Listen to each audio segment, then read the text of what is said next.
आपके लिए बहुत ही इंपॉर्टेंट टॉपिक लेकर आई हूँ, जो कि हर बच्चे की एक डिमांड है कि हमें पढ़ा हुआ याद नहीं रहता, हम जो पढ़ते हैं वो स्किप हो जाता है, हमें समझ में नहीं आता।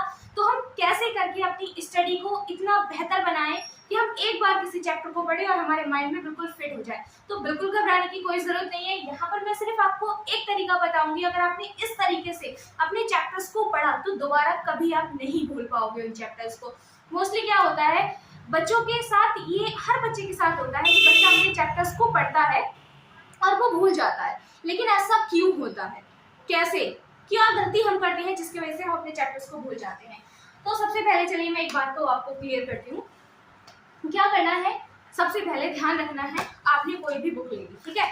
मैं यहाँ पर इंग्लिश की बुक ले रही हूँ, क्लास 10 नेल्सन मंडेला, मैंने चैप्टर निकाला है और लॉन्ग वॉक टू फ्रीडम, ठीक है। अब मैंने इस चैप्टर को निकाला, अब मैं इस चैप्टर को क्या करूंगी, पढ़ूंगी। तो मैंने पहले, आप क्लियर देखें, इस चैप्टर को मैंने एक बार पढ़ना शुरू कर दिया। Apartheid is a political system separate people according to the race. मैंने एक बार इस लाइन को पढ़ा, मेरे दिमाग में थोड़ी आई, ज्यादा नहीं है। मैं इसको दोबारा पढ़ूंगी, थोड़ा सा और क्लियर होगी। 3 बार पढ़ूंगी, 4 बार पढ़ूंगी, 5 बार हमें पढ़ना है। क्या करना है, कोई भी चैप्टर लो, एसएसटी का ले लो, इंग्लिश का ले लो, साइंस का ले लो, किसी का भी चैप्टर ले लो, एक बार लो बुक। पहले आपको रैंडमली पढ़ना है। पहले बिल्कुल दिमाग में ये नहीं लाना कि मुझे इसको याद करना है, अरे ये बहुत डिफिकल्ट है, मुझे तो उसको लर्न करना ही करना। बिल्कुल माइंड में ये मत लो। पहले उस चैप्टर को एक बार पढ़ो, नॉर्मली उस चैप्टर को पढ़ो। दोबारा क्या करना है, फिर उस चैप्टर को पढ़ो, थोड़ा सा समझ में आए, आप खुद देखोगे थोड़ा सा समझ में आएगा। दोबारा से जब आप उस चैप्टर को पढ़ोगे ना, तो वोकैबुलरी आपको ऐसे लगेगी जो आप डेली यूज कर रहे थे वही वोकैबुलरी है ये। अरे यहाँ तो कोई डिफिकल्ट नहीं है, वही वोकैबुलरी है जो हम डेली यूज कर रहे थे। ऐसे ऐसे करके जब आप चौथा के पढ़ोगे, 4th टाइम जब आप उसको रीड करोगे, आपको ना उस चैप्टर के कॉन्सेप्ट क्लियर होने लगेंगे। खुद ब खुद आपके जो कॉन्सेप्ट थे वो क्लियर होने लगेंगे। जब आप लास्ट टाइम पढ़ोगे ना उस चैप्टर को, तो क्या होगा, टाइम आपका बहुत बचेगा और जो आपके कॉन्सेप्ट क्लियर हुए थे वो माइंड में ऐसा लगेगा ये चैप्टर तो एकदम फूल है, मैं काश इसको पहले इस तरीके से पढ़ लेता। यही एक स्ट्रेटेजी है जिसको अगर आपने फॉलो किया, सिर्फ एक बार रैंडमली पढ़ना है, दोबारा जब आप उसको पढ़ोगे थोड़ा सा समझ में आएगा, 3 बार जब आप पढ़ोगे वोकैबुलरी समझ में आएगी, 4 बार जब आप उसको पढ़ोगे तो क्या होगा, चैप्टर आपको एक ऐसा लगने लगेगा जाना पहचाना चैप्टर है, बहुत समझ में आने लगेगा। लास्ट टाइम जब आप उस चैप्टर को पढ़ोगे ना, बिल्कुल कॉन्सेप्ट क्लियर हो जाएंगे, एकदम माइंड में कुछ ऐसा रहेगा ही नहीं कि अरे ये मैंने पहले नहीं पढ़ा था, ये मैं पहले पढ़ लेता। बिल्कुल क्लियर हो जाएंगी चीजें, माइंड में बिल्कुल एकदम सेट हो जाएंगे। उसके बाद में एक और प्रॉब्लम्स आती है जो बच्चे बहुत फेस करते हैं।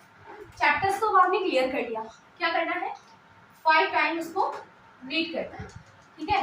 5 टाइम रीड करना है, फिर आप देखोगे मैजिकली आपको बिल्कुल चैप्टर समझ में आ जाएगा। एनसीईआरटी पढ़ लो, कोई बुक पढ़ लो, बिल्कुल क्लियर हो जाएगा। उसके बाद प्रॉब्लम आती है जो कि हर बच्चा फेस करता है, how to write answer. Question समझ लिए, क्वेश्चन पढ़ने आ रहे थे, हमने पढ़ लिए, चैप्टर समझ में आ रहे थे, हमने चैप्टर पढ़ लिए। अब प्रॉब्लम आएगी कि हम उस आंसर को कैसे लिखेंगे। ये कोई बड़ी डील नहीं है, बहुत इजी तरीका है हम आंसर को लिखने का तरीका समझते, ठीक है। क्वेश्चन हमने पढ़ लिया, अब हमें आंसर को कैसे लिखना है। सबसे पहले क्या करना है, जो आपके पास एक मैं क्वेश्चन यहाँ पर दे रही हूँ, क्वेश्चन आप लोगे, ठीक है।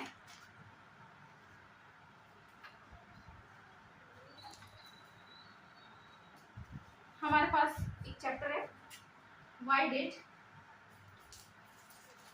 why did the boy feel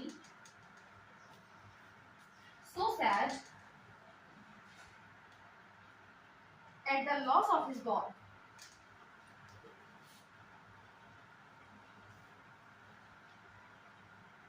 okay, ये हमारे पास क्वेश्चन, हमने क्वेश्चन पढ़ लिया, why did the boy feel so sad at the loss of his ball? बच्चा क्यों इतना परेशान था जब उसकी बॉल गुम हो गई थी, ठीक है।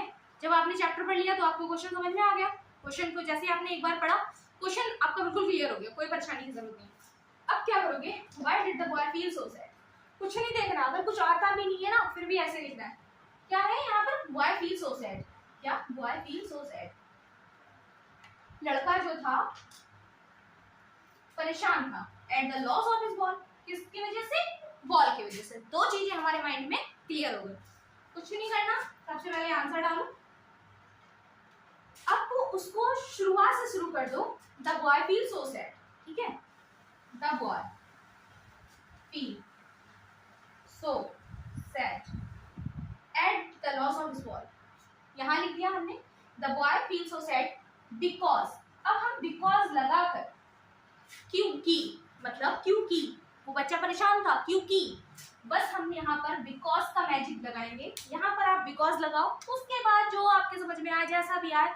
देखो प्रोनाउंसिएशन सबका अलग होता है, एक्सप्लेनेशन सबकी अलग होती है, ट्रांसलेट बच्चा कितना भी सेम क्लास में करवा लो, आप कितना भी सेम समझा दो, सेम कर लेगा, सब कुछ कर लेगा। चैप्टर एक्सप्लेन करोगे, साथ में बैठ के कर लेगा, सब कुछ कर लेगा।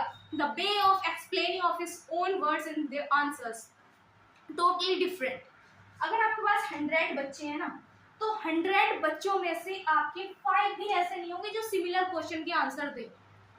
भले जवाब सबके सेम हो, सेंटेंस चेंज होंगे, तरीका चेंज होगा लिखने का, वर्डिंग चेंज होगी, वोकैबुलरी चेंज होगी, सेंटेंस का जो फॉर्मेट था, यूज किया है, पास्ट प्रेजेंट, वो सब चेंज होगा, कुछ सेम नहीं होगा, क्योंकि हर बच्चे का अपनी अपनी माइंड एबिलिटी, राइटिंग एबिलिटी सबकी डिफरेंट होती है। तो बस क्या करना है, आपको बिकॉज लगा के क्वेश्चन को आंसर को स्टार्ट कर देना है। डराना नहीं है, घबराना नहीं है, ये नहीं सोचना है कि मैं कैसे करूंगा, मुझसे नहीं हो रहा, मैं नहीं कर पा रहा हूँ।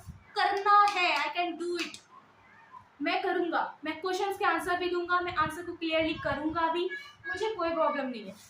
बस क्या करना है, पढ़ा हुआ याद नहीं हो रहा था, क्लास 10 समझ में नहीं आ रहा था, कुछ चैप्टर्स में समझ में आ रहे थे, 5 टाइम्स उसको रीड करना है, आंसर समझ में नहीं आ रहा है, चैप्टर पढ़ लोगे, आंसर खुद ब खुद बनाने आ जाएंगे। अगर आपको ग्रामर में प्रॉब्लम हो रही है, तो ग्रामर आप शुरू कर दो, बिकॉज ग्रामर बहुत ज़्यादा बेसिकली ज़रूरत पड़ती है। क्योंकि जब हम, अभी तो आप 10th में हो, गोल्डन चांस है आपके पास, बहुत अच्छा टाइम है आपके पास। 11th में जाओगे, 12th में जाओगे, फिर आप ग्रेजुएशन में जाओगे, पीजी में जाओगे, किसी भी फील्ड में जाओगे, तो क्या होगा, इन चीज़ों की आपको बहुत ज़रूरत पड़ेगी। जब आप स्पीकिंग करते हो ना, तो अगर आपकी ग्रामर एकदम अट्रैक्टिव होती है, परफेक्ट होती है, तो हम क्या करते हैं, हमारी जो फ्लॉलेस स्पीकिंग होती है ना, वो एकदम बहुत अच्छी वाली निकलती है। वरना तो हम डिमोलाइज्ड हो जाते हैं, हम किसी के सामने बोलते हैं, 2 वर्ड्स हम अच्छे से बोल देंगे, क्लियरली बोल देंगे, बट देन जब हम नेक्स्ट वर्ड पे आते हैं ना, तो हमारे समझ में नहीं आता, हम खुद स्टॉप हो जाते हैं। तो बेटा ध्यान रखना है, आंसर बनाने हैं, चैप्टर को 5 टाइम रीड करना है, उसको नोट्स बनाने हैं तो बना लो, नहीं बनाने तो मत बनाओ, दैट्स योर प्रॉब्लम। वैसे तो मैं यही कहूँगी कि अगर आपने चैप्टर को अच्छे से पढ़ लिया है ना, तो अगर आपने चैप्टर 5 पेज का आपका चैप्टर था, तो उसको 1 पेज में ही नोट्स बना लो, इंपॉर्टेंट लिख लो, हाईलाइट कर लो, बाकी कोई जरूरत नहीं किसी भी समरी को फालतू रीड करने की, ठीक है? और अगर नहीं आ रहा है, नहीं समझ में आ रहा है, तो जाहिर सी बात है, आपके पास एक सॉल्यूशन है, वन शॉट देखने का, तो आप सीधा वन शॉट देख लो। वन शॉट नहीं समझ में आ रहा तो आप ये कर लो, ठीक है? बस यही तरीका था अपने चैप्टर्स को पढ़ने का, अच्छे से पढ़ने का और याद रखने का। And thanks for watching.